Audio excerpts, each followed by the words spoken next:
Jaalala dhugaa jechuun maalidha? Jaalalli ilma namaatiif gammachuu qofa osoo hin taane qormaata cimaa fi hiraara hangana hin jedhamnedha. Jaalalli ilma namaatiif gammachuu qofa osoo hin taane qormaata cimaa fi hiraara hangana hin jedhamne jaalala keessa nama mudata. Kun ulaagaalee jaalalaa keessaa isa tokko. Addunyaa tanarratti kan wal jaallatee wal argatu namoota muraasa.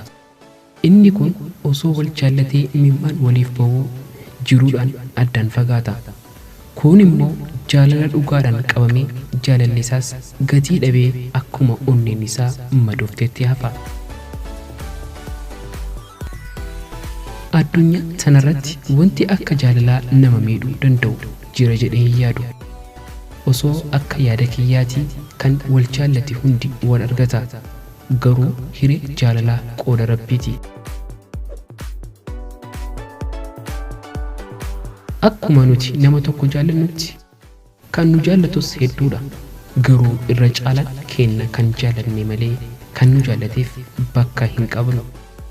Nama jaalalaan miidhamne saniif yaadaan hiraaruu malee kan jaalala keenyaan hiraaraa jiruuf ifi carraa yaada isaa ibsachuu ni danda'u hin laannuuf.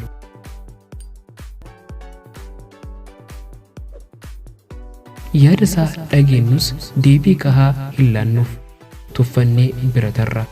Haasofni nama sanis qoosaa nutti fakkaata. Maaliif garuu?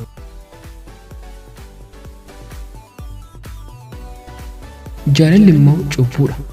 Akkumatti nama siif miidhame san irratti qoosaa turte hunda dabariin kee ta'ee gaafa sirrattis qoosantu dhufa. Yeroo san waan jaalalti nama gootu siif gala.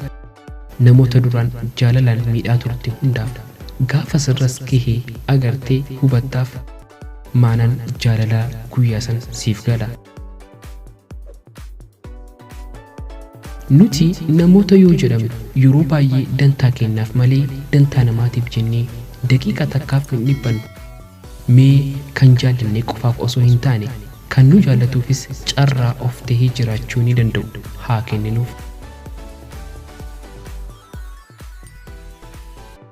Kan nama sanii ta'uu dandeenya taanaan jaalalaaf kabajaan nama san simachuu.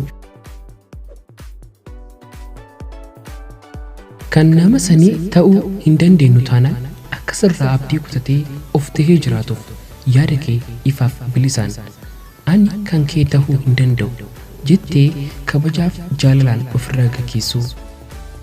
Itti dabbaruuf jennee itti kolfinee miira adda keessa galchinee tadur caalaa jaalalaan nama san miidhuun kenna. Bor nuufis miidhama taati. Yeroo san seenaa keessaa bayuu hin dandeenye keessa seenna. So jaalalaan hin qoosin. Jaalalli salphaa miti.